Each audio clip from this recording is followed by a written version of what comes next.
Here once again with another point I brought up and addressed in my response to Forcewave. Link in the description to the whole video.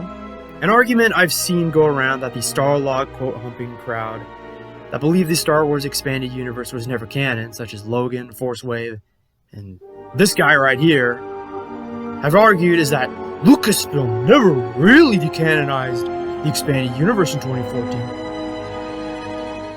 They claim that all Lucasfilm really did was rebrand it as and call it Legends, and that Lucasfilm was actually just clarifying that it was never canon in the first place, and also finally enforcing what George's actual policy and opinion regarding the expanded universe was all along, despite the fact that at that point in 2014, George had no creative input at Lucasfilm, and Star Wars was out of his hands.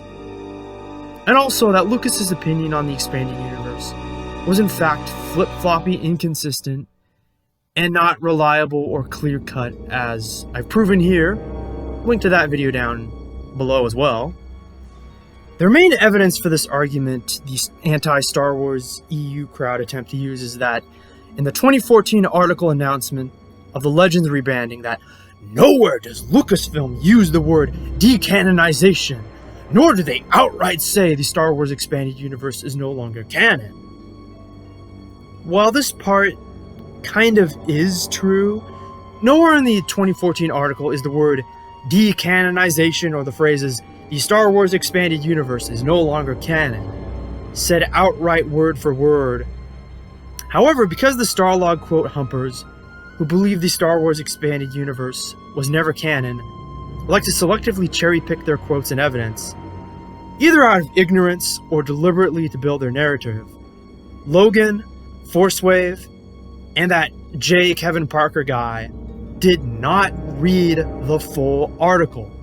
If they had bothered to scroll down to the bottom and read the whole thing, Lucasfilm explicitly mentions the existence of there being a new Star Wars canon.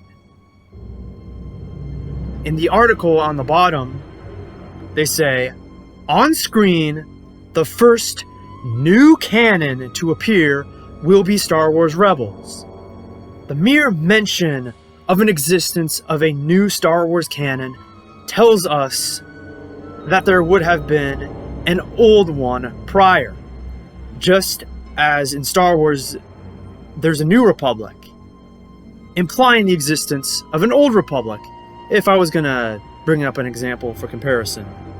Not to mention the fact that almost every news article out there back in 2014 that reported on Lucasfilm's announcement stated and interpreted what had been done into the expanded universe was a decanonization of stories. Why would all the news sites say this is what happened and interpret it this way if there wasn't a decanonization? In addition to this, Lucasfilm employee and editor Jennifer Heddle was asked if the expanded universe was now an alternate universe, and she confirmed that it was now an alternate universe in a tweet thread around the same time after the 2014 StarWars.com announcement had been out. Question: so is the old EU at best just an alternate universe now? Jennifer Heddle: basically, but a lot of EU elements have become or might become canon moving forward. It's still out there to use.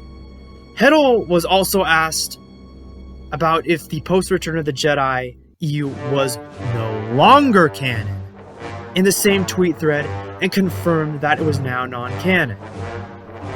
This pretty much confirms the EU was absolutely decanonized in 2014, since she confirms it's now an alternate universe when explicitly asked so, implying that it wasn't one prior to 2014.